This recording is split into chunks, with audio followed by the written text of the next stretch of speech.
मानने की वजह उसे अपना मान लेते हैं जो वास्तव में अपना है ही नहीं।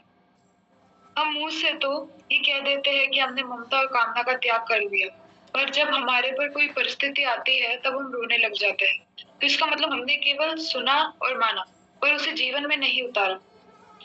कामना, ममता या अहंकार में से किसी एक को भी छोड़ने से बाकी सारे अपने आप छूट जाते हैं और परमात्मा का अनुभव हो जाता है।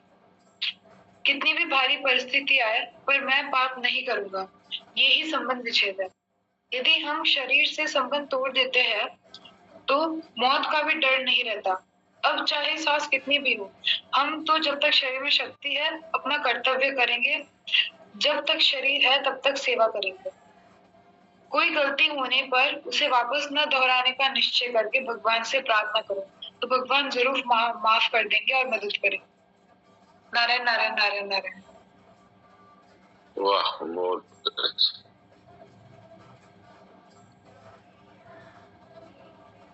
सुविधा जी के प्रश्न था ना कि भाई हमने ममता तो छोड़ दी है, शरीर से संबंध तो तोड़ दिया है, तो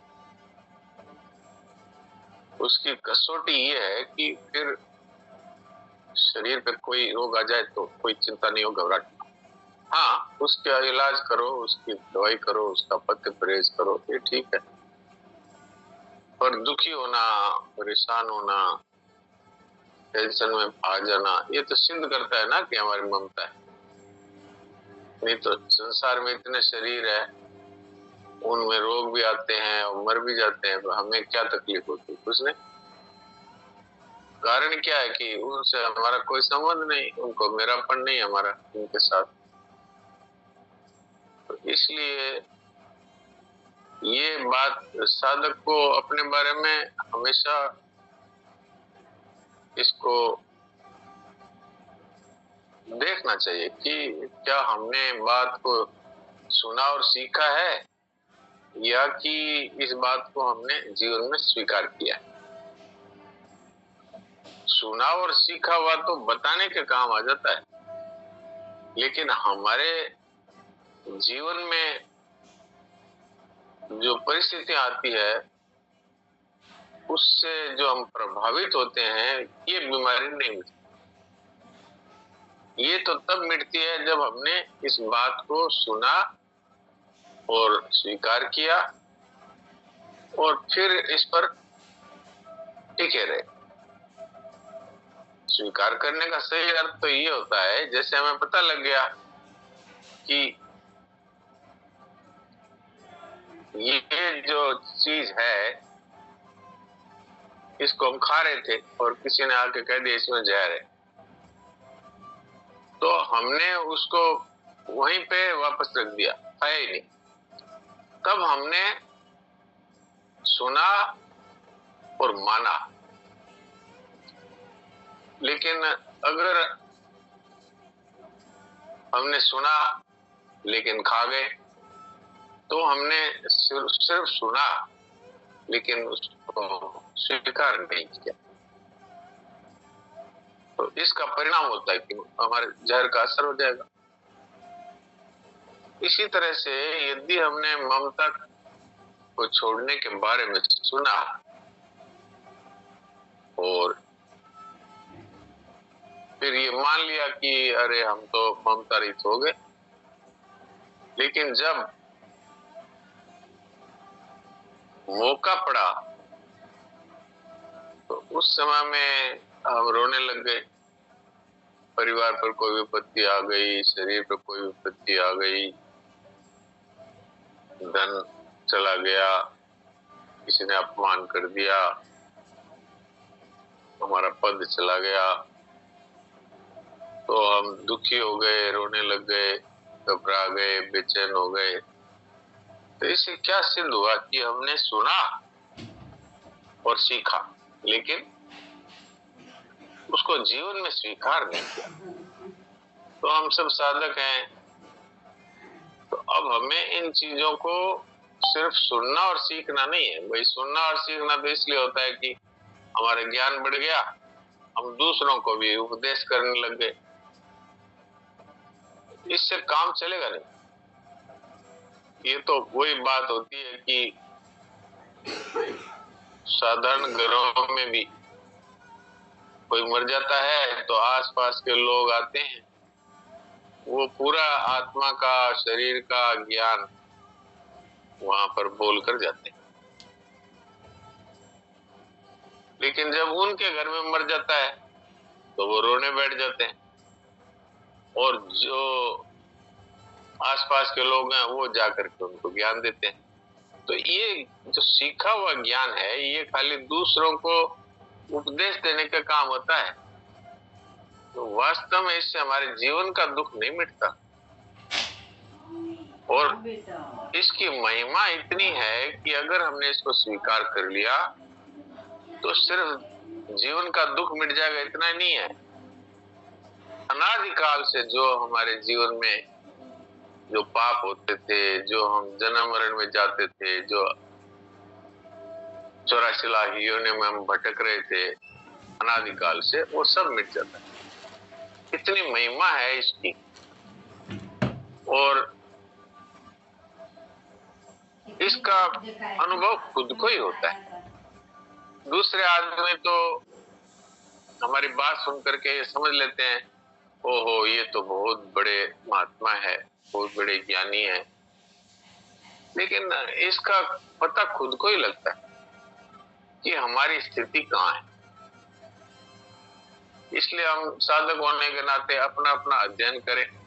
इसलिए स्वामी शरणानंद जी महाराज ने मानव सेवा आश्रम के 11 नियमों में सबसे पहला नियम दिया, आत्मनिरीक्षण, यानी अपने आप से अपने आप को देखना, परखना, जानना कि हमारी स्थिति क्या है। ममता क्या हमने छोड़ दी, कामना क्या हमने छोड़ दी, शरीर के साथ जो हमने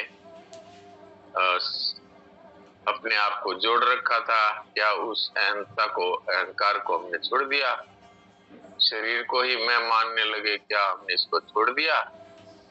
और नहीं है तो समय का पता नहीं है कितने दिन ये शरीर रहेगा, कितने घंटे रहेगा, कितने मिनट रहेगा, कितने सेकंड रहेगा।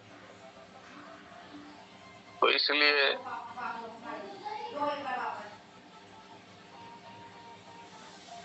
जब तक ये शरीर में सांस आ जा रहा है तब तक ही इसको स्वीकार करके अनुभव कर लेना चाहिए। और ये बात तो बिल्कुल एकदम शीशे की तरह साफ है कि कितना ही अपना मान लो, संसार तो कभी हमारे साथ रहेगा नहीं। न शरीर रहेगा, न धन रहेगा, न परिवार रहेगा। और इसका प्रत्यक्ष प्रमाण है, अभी अभी सब कुछ बिछड़ रहा है, सब कुछ। आप देख लो, हम आकर के बैठे थे उस समय में जितनी हमारी उम्र थी, तो अब करीब करीब 15 मिनट हो गए, तो 15 मिनट तो उम्र कम हो ही गई, इतने श्वास तो कम हो ही गए। और कितने श्वास आएंगे ये तो पता नहीं, ये तो भगवान को पता है। पर इस समय में यदि हमने इस तत्व का अनुभव कर लिया तो हमारा ये जीवन सार्थक हो गया। और अब कितने श्वास बचे हैं इसका पता नहीं है। इसलिए शास्त्रों में आया है, तूर्णम यते, जल्दी करो।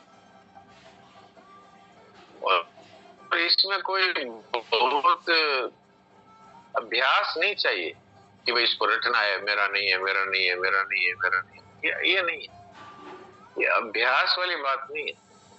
इसको तो समझना है और बस स्वीकार करना है कि भाई मेरा नहीं। तो अब क्या करें? क्या धन को सड़क पे फेंक दें? क्या परिवार वालों को बोल दें कि आपका हमारा कोई संबंध नहीं है? क्या शरीर को छोड़ दें, आत्महत्या कर लें? नहीं, ये बात। शरीर का ठीक से रख रखाव करो, भगवान की वस्तु है, और परिवार की ठीक प्रकार से कर्तव्य के अनुसार सेवा करो, क्योंकि भगवान का परिवार है। और संसार में जितने भी लोग हैं सबके काम आ जाओ और किसी से कुछ मत चाहो।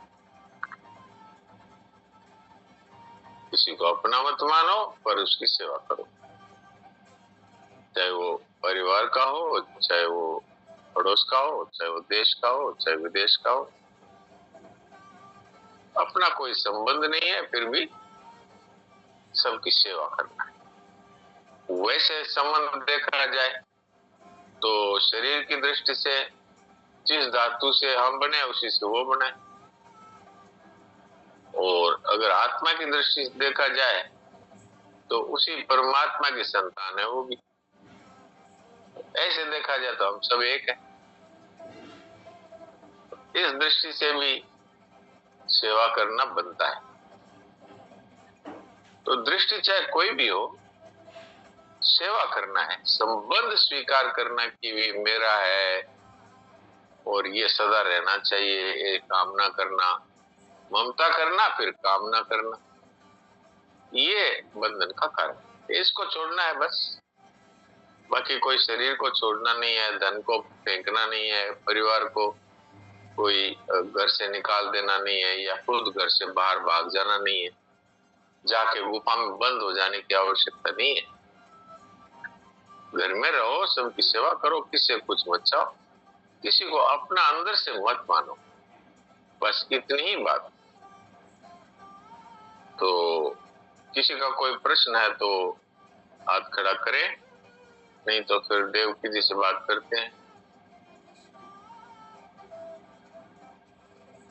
देवकी जी को मैंने कोस्ट तो बना रखा है, जयेश भाई को भी बना रखा है, क्योंकि जैसे शरीर का पता नहीं है ऐसे नेटवर्क का भी पता नहीं है कि कौन सा किसका कब चला जाएगा।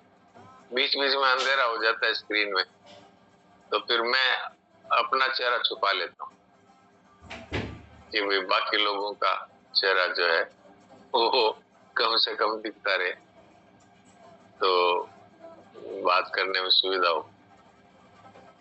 जी सर। हाँ जी राम राम, बोलिए।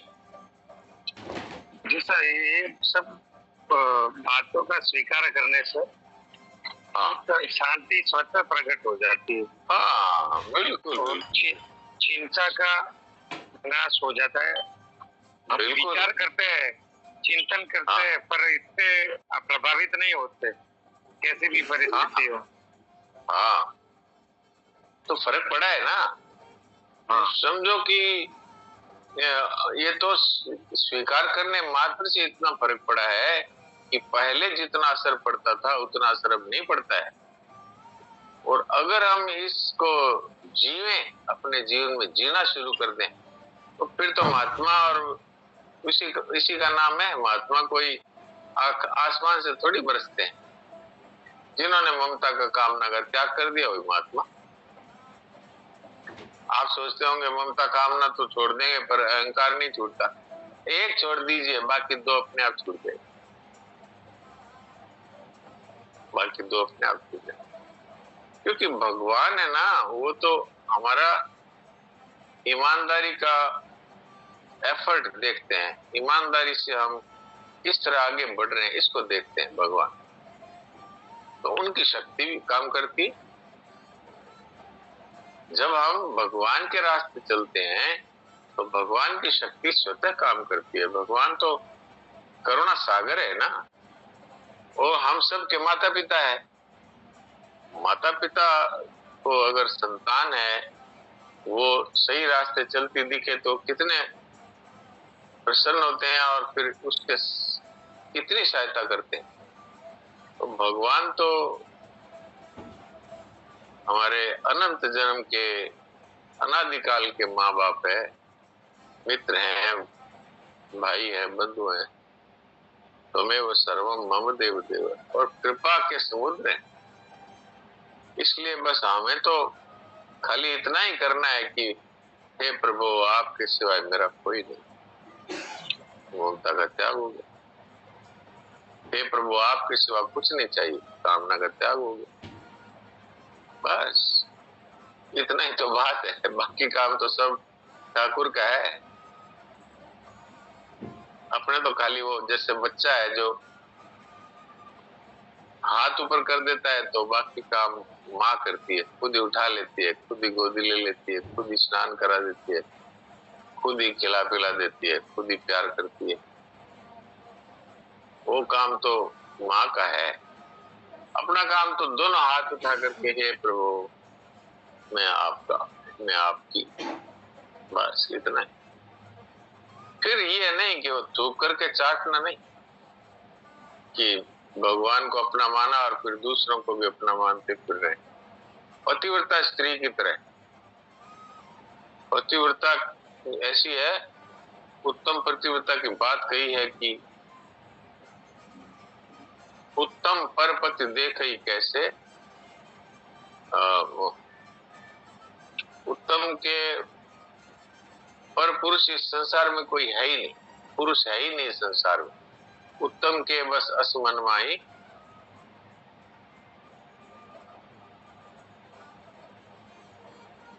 अब मेरे को आन पुरुष जगनाई ऐसा कुछ। हाँ सपने वो आन पुरुष जगनाई। उत्तम के बस मनमाही, सपने वो आन पुरुष जगनाई। सपने में भी दूसरा कोई पुरुष है ही नहीं संसार में। ये है उत्तम पतिव्रता।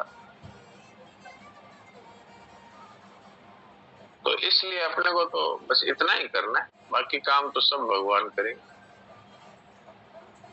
और ये आपने बिल्कुल सही कहा, उनका छोड़ते ही मनुष्य को अशांति मिट जाती है, कामना छोड़ते ही सब तरह के दुख मिट जाते हैं। तो ये तो प्रत्यक्ष बात है, साधकों के जीवन का अनुभव है। अब आदमी क्या करता है, इन बातों को स्वीकार करने पर जोर नहीं देता, घर छोड़ के भाग जाता है। अब घर छोड़ के भाग गया तो फिर जहां गया वहां उस झोपड़ी में ममता कर ली, फिर उस गुफा में ममता कर ली, और वहां पर साथी है जो उनके साथ में झगड़ना शुरू कर दिया, ये मेरा है ये तेरा है।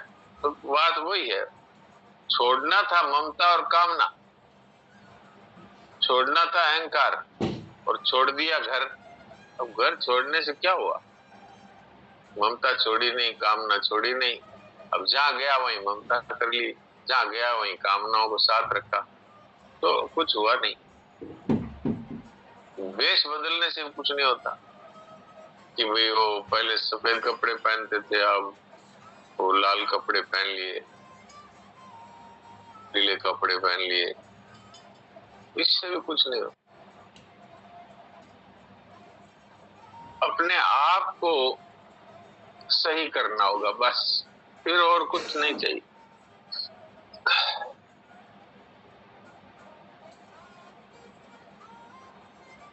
अब देवकी जी से बात करते हैं। हाँ देवकी जी, अब कुछ सुना दीजिए आप। नारायण नारायण नारायण नारायण नारायण नारायण। आज जो बात चल रही थी उसमें 30वें अध्याय का 30वां श्लोक। अच्छा जी। उसमें मेरे को लगता है कि वो बात आज वाली एक सी है, तो सुना दीजिए। मयि सर्वाणि कर्माणि संन्यास अध्यात्म चेतसा निराशीर निर्ममो बुद्धिमा युद्ध स्वे जुरे। मुझ अंतर्यामी परमात्मा में लगे हुए चित्त द्वारा, मुझ अंतर्यामी परमात्मा में लगे हुए चित्त द्वारा संपूर्ण कर्मों को मुझ में अर्पण करके आशा ममता रहित संताप रहित होकर युद्ध कर। हाँ, तो आशा का मतलब कामना हो गई, और ममता है ही, ममता को छोड़ दिया, कामना को छोड़ दिया, तो सारे जीवन के संताप मिट गए।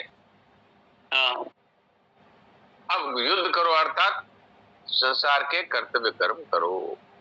वहां पर अर्जुन के सामने युद्ध करना कर्तव्य था, और अपने जो परिवार में रहते हैं वो सेवा करना है, ये युद्ध ही है।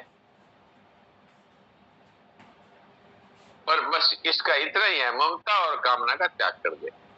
और ये मई सर्वाणी कर्माणि संन्यास अध्यात्म चेतसा। हाँ, ये इसका अर्थ ये है कि सारे जितने कर्म हैं इनको मुझ में अर्पण कर दे। ये प्रभु, घर आपका, काम आपका, और इससे जो कुछ भी प्राप्त होगा वो भी आपका। मैं तो आपका काम कर रहा हूँ। महाराज जी का जो पंचामृत है वही है ये कि मैं भगवान का हूँ और भगवान के दरबार में रहता हूँ और भगवान का ही काम करता हूँ। तो मैं सर्वाणी कर्माणि संन्यस्यात् अध्यात्म चेतसा। तो अपनी चेतना को, अपनी बुद्धि को अध्यात्म में निवेशित कर दे कि भाई अपने तो अपना काम करना ही नहीं है, भगवान का ही काम करना। भगवान का ही घर है, भगवान का ही काम है, भगवान का ये शरीर है और भगवान का ही मैं हूं अंश। तो मैं सर्वाणी कर्माणि संन्यस्यात् आत्मचेतसा निराशीर निर्ममो भूत्वा। आशा रहित अर्थात कामना रहित और ममता रहित। युद्धस्व विगत ज्वर, सब प्रकार के ज्वर अर्थात संतापों से, दुखों से, बेचैनी से, घबराहट से, सब से तुम्हारा छुटकारा हो जाएगा। युद्धस्व, अपना कर्तव्य पालन करो। अब कर्तव्य पालन में बाधा तो यही है ना, बाधा तो कर्तव्य पालन में कामना है, ममता है, यही तो बाधा है। तो भगवान ने कह दिया कि भाई आप ममता और कामना छोड़ दे और सारे कर्मों को मुझ में अर्पण कर दे। ये सब मैं तो भगवान का काम कर रहा हूँ और भगवान के लिए ही कर रहा हूँ, और इसका कोई फल होगा तो वो भी भगवान को ही समर्पित करता हूँ। तो फिर हो गया, फिर वो अपने लिए तो कुछ नहीं कर रहा है, तो भगवान के लिए सब हो गया। तो फिर उसको ज्वर क्यों होगा, संताप क्यों होगा? फिर कर्तव्य कर्म का पालन करो। ये भजन भी है और साथ में कर्तव्य, दोनों है जी। तो समस्या तो बात ये है, मई सर्वाणी कर्माणि संन्यस्य अध्यात्म चेतसा। तो ये समस्या तो अपने लिए करने से आती है। हाँ, अपने लिए करने से आती है। तो अपने लिए करने का मतलब ही हुआ कि अपने आप को शरीर माना। तो पहली बात है वो शरीर से ममता छोड़ दी, शरीर से ममता को पकड़ लिया और शरीर को ही मैं माना तो अहंकार को पकड़ लिया। और अब वो जो करेगा उसमें कामना को सामने रख के करेगा। व्यापार कर रहा हूँ तो इसमें इतना नफा होना चाहिए, घर का काम कर रही हूँ तो इसमें पति और सास ये सब इसकी सराहना करे, ये मैं काम कर रहा हूँ या कर रही हूँ, इसका ये फल मुझे मिलना चाहिए, मेरे को शाबाशी मिलनी चाहिए। तो फिर तो ये क्या हुआ, ये कामना हुई, आशा हुई ना, निराशीर तो नहीं हुआ, आशा हुई। तो आशा और ममता जब तक रहेगी तब तक ये व्यवहार में, मतलब ये व्यवहार में रहने की कला है क्या? ये गीता जी को व्यवहार में जाना। बिल्कुल बिल्कुल बिल्कुल भाई। मैं अभी आज तो प्राय वही बात चल रही थी कि एक तो होता है आप सुन लो और सीख लो और फिर दूसरों को उपदेश दे दो, और एक होता है सुनकर आप उसको जीवन में उतार लो, व्यवहार में ले आओ। तो ये व्यवहार में लाने की बात है, स्वीकार करके और जीवन में आने की बात है कि अब कोई भी कार्य करेंगे तो वो भगवान का कार्य है और इसका फल भी भगवान को ही समर्पित है। महाराज जी तो कई बार ये बात कहते थे कि जब करो तो उसका फल भी पूरे संसार को मिले, सबका हित हो, और कोई भी कार्य अपने लिए ना करे, क्योंकि अपने तो परमात्मा के चेतन अंश है। तो इसलिए हमारा तो वास्तव में कोई काम है ही नहीं, सब भगवान का काम है और संसार की सेवा है, इतना ही है। तो वो तो कहते थे भाई ध्यान लगाओ तो भी संसार के हित के लिए, और जप करो तो भी संसार के हित के लिए, और कोई दान पुण्य करो तो भी संसार के हित के लिए। यानी केवल दूसरों के हित की दृष्टि से अगर कोई करेगा तो ते प्राप्नुवन्ति मामेव सर्वभूत इत्यर्था। इसका फल संपूर्ण प्राणियों को मिले, सबका कल्याण हो, सबको सुख मिले, सबके दुख दूर हो, सबके रोग दूर हो। यही तो है भगवान को प्राप्त करने का एक सरल उपाय। जी। तो ये संताप रहित होकर का है। हाँ, संताप रहित होकर, तो ये ऊपर की बातें पालन, हाँ, ऊपर की बातें पालन होगी तब संताप नहीं कैसे होगा। हाँ, तो संताप तो सारा ममता और कामना में ही तो सारा संताप छिपा हुआ है। हाँ,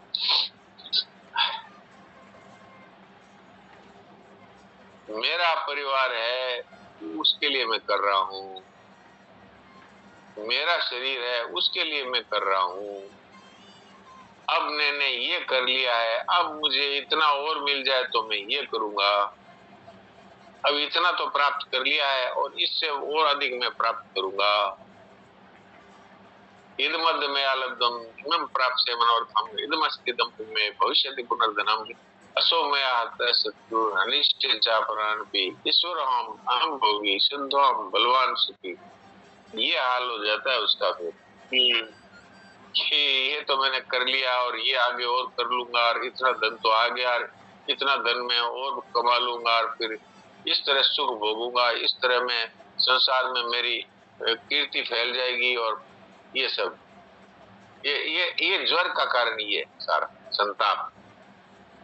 इसलिए भगवान कहते हैं तू आशा और ममता को छोड़ करके और ज्वर से रहित होकर के और कर्तव्य कर्म पालन कर। ज्वर अर्थात घबराहट, बेचैनी, चिंता, संताप जितने तो संपत्ति। तो ये एकादश नियम है तो था जितेंद्रियता, सेवा, भगवत चिंतन और सत्य की खोज द्वारा अपना निर्माण, ये सहायक हो सकता है इसमें। हाँ जी, हाँ, बिल्कुल हो सकता है, बिल्कुल हो सकता है, बिल्कुल हो सकता है। इसमें सेवा का तो नाम आया ही है। सबसे पहले जितेंद्रियता लिखा है उन्होंने। जितेंद्रियता तो इसलिए लिखा है कि सबसे पहले मनुष्य भोगों में फंसता है। शब्द, स्पर्श, रूप, रस, गंध, ये पांचों इंद्रियों के भोग है और इनमें फंसता है। जहाँ सुंदर रूप देखा वो वहीं पर आकर्षित हो गया, और जहाँ पर अच्छा खाने पीने को मिला, स्वादिष्ट मिला, वहीं फंस गया। और जितने भी विषय भोग हैं, स्पर्श के भोग हैं, इन सब में आदमी फंसता है। इसलिए सबसे पहले जितेंद्रियता दिया। जितेंद्रियता, सेवा, ममता आ रही है, वो जाएगी नहीं। हाँ, कैसे जाएगी भाई? जो संसार के भोगों में ही लिपटा हुआ है उसको तो ये बातें ऊपर से निकलेगी। तो इसलिए ये तो पहला उद्देश्य होना ही चाहिए कि भाई मुझे वो भोग नहीं चाहिए कि जिसके कारण से और मनुष्य पतन में चला जाता है, जिसके कारण से पाप में चला जाता है, वो मुझे नहीं चाहिए। और इन भोगों में भी भगवान ने ये छूट दे रखी है गृहस्थ व्यक्ति के लिए कि शास्त्र के अनुकूल भोग है वो कर्तव्य की दृष्टि से भोग सकता है। पर एक नंबर बात तो वही है कि भोगों में आकर्षण न हो, कर्तव्य की दृष्टि से इनका पालन किया जा सकता है। तो ये विषय थोड़ा गंभीर है, इस विषय में कल एक बार बात की जाए। आज का समय तो पूरा हो रहा है, अब लगभग 1 मिनट बचा है, इसलिए अब सभी लोग उस परमात्मा की शरण होकर के और चिंतन रहित होकर बैठ जाएं।